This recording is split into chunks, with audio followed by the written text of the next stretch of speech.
Hej, i dag har jeg lige lavet en lille hurtig video, hvor jeg viser, hvordan man opsiger TV2 Play. Først så skal du gå til play.tv2.dk. Så klikker du her på Login. Så kommer den her side frem. Så skal du indtaste din e-mail og dit kodeord og login.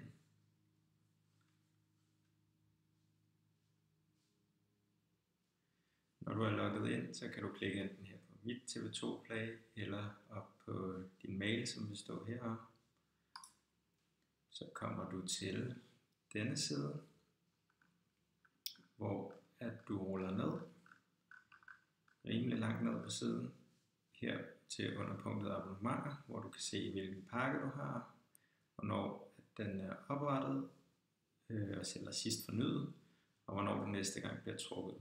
Bemærk, at opsigelsesfristen er 2 dage, så det vil sige, at jeg skal senest opsige mit abonnement den 31. august. Så klikker jeg her på opsige, og så kommer der lige en meddelelse om, at du er i gang med at opsige abonnementet, og så trykker du ellers bare på opsige. Så vælger du en grund for, at du opsiger dit abonnement. Det kunne være, at jeg vil bare holde en pause med abonnement. Så siger jeg bekræft opsigelse.